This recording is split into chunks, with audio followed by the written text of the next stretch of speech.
ನೆಮ್ಮದಿಯ ಜೀವನಕ್ಕೆ ಪ್ರತಿದಿನ ಒಂದು ಬಾರಿ ಕೃಷ್ಣನ ಈ ಮಾತುಗಳನ್ನು ಕೇಳಿ. ಜೀವನದಲ್ಲಿ ನೆಮ್ಮದಿಯಾಗಿರಬೇಕು ಎಂದರೆ ನಾವು ಇನ್ನೊಬ್ಬರ ವಿಷಯಕ್ಕೆ ಅನಾವಶ್ಯಕವಾಗಿ ಕಿವಿಕೊಡಬಾರದು. ಮತ್ತೊಬ್ಬರು ನಮ್ಮ ಬಗ್ಗೆ ಏನು ಮಾತನಾಡಿದರೂ ತಲೆಕೆಡಿಸಿಕೊಳ್ಳಬಾರದು. ನಮ್ಮ ಪಾಡಿಗೆ ನಾವಿದ್ದು ನಮ್ಮ ಜೀವನವನ್ನು ನಾವೇ ನಡೆಸಬೇಕು. ಜೀವನದಲ್ಲಿ ನಡೆಯುವುದೆಲ್ಲವೂ ಒಳ್ಳೆಯದಕ್ಕಾಗಿಯೇ ನಡೆಯುತ್ತದೆ. ಪ್ರಸ್ತುತ ನಿಮ್ಮ ಜೀವನದಲ್ಲಿ ಏನು ನಡೆಯುತ್ತಿದೆಯೋ ಅದೆಲ್ಲವೂ ಸಹ ಉತ್ತಮವಾದ ಕಾರಣಕ್ಕೆ ನಡೆಯುತ್ತಿದೆ.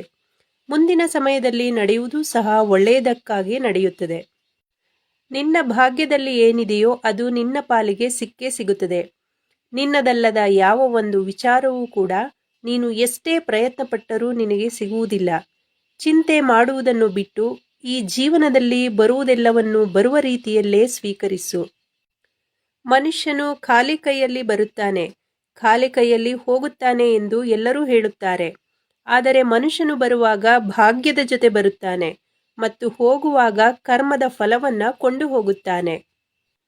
ಮನುಷ್ಯರು ತಾನು ಮಾಡಿರುವ ಕರ್ಮದ ಫಲವನ್ನ ಈ ಜನ್ಮದಲ್ಲಿ ಅಥವಾ ಮುಂದಿನ ಜನ್ಮದಲ್ಲಿ ಅನುಭವಿಸುವುದು ಶತಸಿದ್ಧ ಎನ್ನುವ ಧ್ಯಾನವನ್ನು ಯಾವಾಗ ಅರ್ಥ ಮಾಡಿಕೊಳ್ಳುತ್ತಾರೋ ಆಗ ಈ ಪ್ರಪಂಚ ಬದಲಾವಣೆಯ ದಾರಿಯಲ್ಲಿ ಸಾಗುತ್ತದೆ. ಸಂಪತ್ತು, ವಸ್ತ್ರ, ನೆಂಟರು ಎಲ್ಲರೂ ಯಾವಾಗ ಬೇಕಾದರೂ ಕೈ ಬಿಡಬಹುದು. ಆದರೆ ಭಗವಂತ ಮಾತ್ರ ಯಾವ ರೂಪದಲ್ಲಾದರೂ ಕೈ ಹಿಡಿಯುತ್ತಾನೆ ಮತ್ತು ರಕ್ಷಿಸುತ್ತಾನೆ. ಯಾವ ಹಸುವು ತನ್ನ ಕರುವಿಗೆ ಮೇವು ಸಂಗ್ರಹ ಮಾಡಿಟ್ಟು ಸಾಯುವುದಿಲ್ಲ. ಆದರೆ ಮನುಷ್ಯ ತನ್ನ ಮಕ್ಕಳಿಗೆ ಬೇಕು, ಮೊಮ್ಮಕ್ಕಳಿಗೆ ಬೇಕು ಎಂದು ಸಿರಿ ಸಂಪತ್ತನ್ನ ಸಂಗ್ರಹಿಸಿ ಹೋಗುತ್ತಾನೆ. ಇದರಿಂದ ಒಂದು ಸತ್ಯ ತಿಳಿಯುತ್ತೆ, ದೇವರ ಮೇಲೆ ಪ್ರಾಣಿಗಳಿಗಿರುವಷ್ಟು ನಂಬಿಕೆ ಮನುಷ್ಯನಿಗೆ ಇಲ್ಲ ಎಂದು. ಹಿಂದಿರುಗಿ ಚರಿತ್ರೆಯನ್ನು ನೋಡಿದರೆ ಅದರಲ್ಲಿ ಗೆದ್ದವರಿಗೆ ಗೆಲುವಿನ ಸ್ಥಾನವಿದೆ, ಸೋತವರಿಗೆ ಇಂತಹ ವೀರನ ಜೊತೆಗೆ ಯುದ್ಧ ಮಾಡಿ ಸೋತ ಎನ್ನುವ ಸ್ಥಾನವಿರುತ್ತದೆ. ಆದರೆ ನಿಂತು ನೋಡುವವರಿಗೆ, ಟೀಕೆ ಮಾಡಿ ನಗುವವರಿಗೆ ಚರಿತ್ರೆಯಲ್ಲಿ ಯಾವುದೇ ಸ್ಥಾನ ಇಲ್ಲ. ನೆಮ್ಮದಿ ಎನ್ನುವುದು ಹಣ ಅಥವಾ ವಸ್ತುಗಳಲ್ಲಿ ಇರುವುದಿಲ್ಲ, ಬದಲಾಗಿ ನಮ್ಮ ಮನಸ್ಸು ಮತ್ತು ಯೋಚನೆಯಲ್ಲಿ ಇರುತ್ತದೆ. ದೇವರಿಗೆ ಪೂಜೆ ಮಾಡುವುದರಿಂದ ಒಳ್ಳೆಯದಾಗುವುದಿಲ್ಲ.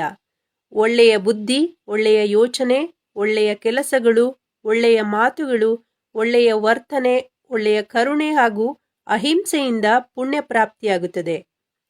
ಶಕುನಿಯ ಮಾತು ಕೇಳಿ ಕೇವಲ ದುರ್ಯೋಧನನಷ್ಟೇ ನಾಶವಾಗಲಿಲ್ಲ, ಇಡೀ ಕೌರವ ಕುಲದ ಜೊತೆಗೆ ಶಕುನಿ ಕೂಡ ನಾಶವಾದ.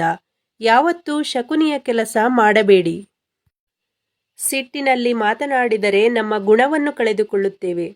ಅಗತ್ಯಕ್ಕಿಂತ ಹೆಚ್ಚು ಮಾತನಾಡುವುದರಿಂದ ಶಾಂತಿಯನ್ನು ಕಳೆದುಕೊಳ್ಳುತ್ತೇವೆ. ಅನಗತ್ಯವಾಗಿ ಮಾತನಾಡುವುದರಿಂದ ಕೆಲಸ ಕಳೆದುಕೊಳ್ಳುತ್ತೇವೆ. ಅಹಂಕಾರದಿಂದ ಮಾತನಾಡಿದರೆ ಇರುವ ಪ್ರೀತಿಯನ್ನು ಕಳೆದುಕೊಳ್ಳುತ್ತೇವೆ. ಸುಳ್ಳು ಮಾತನಾಡಿದಾಗ ಹೆಸರನ್ನು ಕಳೆದುಕೊಳ್ಳುತ್ತೇವೆ. ವೇಗವಾಗಿ ಮಾತನಾಡಿದಾಗ ಅರ್ಥವನ್ನು ಕಳೆದುಕೊಳ್ಳುತ್ತೇವೆ. ಆದರೆ ಪ್ರೀತಿಯಿಂದ ಮಾತನಾಡಿದರೆ ನೀವು ಎಲ್ಲವನ್ನೂ ಗಳಿಸಿಕೊಳ್ಳುತ್ತೀರಿ. ಭವಿಷ್ಯದ ಬಗ್ಗೆ ಚಿಂತೆ ಮಾಡಬೇಡಿ, ವರ್ತಮಾನಕ್ಕಾಗಿ ಜೀವಿಸಿ. ಒಂದು ಸಾರಿ ಅರ್ಜುನನು ಭಗವಾನ್ ಕೃಷ್ಣನ ಬಳಿ ಒಂದು ಪ್ರಶ್ನೆ ಕೇಳುತ್ತಾನೆ.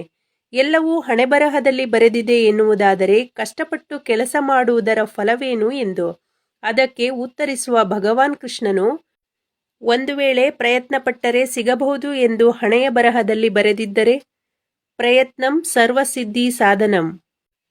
ಜೀವನದಲ್ಲಿ ಸಮಸ್ಯೆಗಳು ಬಂದಾಗ ನಾವು ಯಾರ ಹತ್ತಿರ ಸಲಹೆಗಳನ್ನು ತೆಗೆದುಕೊಳ್ಳುತ್ತೇವೆ ಎಂಬುದು ಬಹಳ ಮುಖ್ಯ. ಯಾಕೆಂದರೆ ದುರ್ಯೋಧನ ಶಕುನಿ ಹತ್ತಿರ ಸಲಹೆಗಳನ್ನು ಕೇಳುತ್ತಿದ್ದ, ಆದರೆ ಅರ್ಜುನ ಶ್ರೀಕೃಷ್ಣನ ಹತ್ತಿರ ಕೇಳುತ್ತಿದ್ದ. ಮನಸ್ಸಿಟ್ಟು ಕಲಿತ ಅಕ್ಷರ, ಮೈ ಬಗ್ಗಿಸಿ ದುಡಿದು ತಿನ್ನುವ ಅನ್ನ, ಇಷ್ಟಪಟ್ಟು ಮಾಡುವ ದೈವಭಕ್ತಿ ಯಾರನ್ನೂ ಯಾವತ್ತೂ ಕೈಬಿಡುವುದಿಲ್ಲ. ಕರ್ಮ ಯಾರ ಸ್ವತ್ತೂ ಅಲ್ಲ. ನೊಂದವರಿಗೆ, ನೋಯಿಸಿದವರಿಗೆ ಒಂದಲ್ಲ ಒಂದು ದಿನ ಮಾಡಿದ ಕರ್ಮಕ್ಕೆ ತಕ್ಕ ಫಲ ಕಾದಿರುತ್ತೆ. ಮೋಸ ಮಾಡಿ ಸಂಪಾದನೆ ಮಾಡಿದ ಹಣದಲ್ಲಿ ಸ್ವಲ್ಪ ಹಣ ಪುಣ್ಯ ಕಾರ್ಯಕ್ಕೆ ವಿನಿಯೋಗ ಮಾಡಿದರೆ ಆ ಪುಣ್ಯದ ಫಲ ಮೋಸ ಹೋದವರಿಗೆ ಸೇರುತ್ತದೆ. ಇವತ್ತಿನ ಮಾಹಿತಿ ಇಷ್ಟ ಆದರೆ ಲೈಕ್ ಮಾಡಿ. ಮತ್ತಷ್ಟು ಮಾಹಿತಿಗಳಿಗೆ ಚಾನಲ್ನ ಸಬ್ಸ್ಕ್ರೈಬ್ ಮಾಡಿ. ಮತ್ತೊಂದು ಹೊಸ ಮಾಹಿತಿಯೊಂದಿಗೆ ಸಿಗೋಣ. ವಿಡಿಯೋ ನೋಡಿದ್ದಕ್ಕಾಗಿ ಧನ್ಯವಾದಗಳು.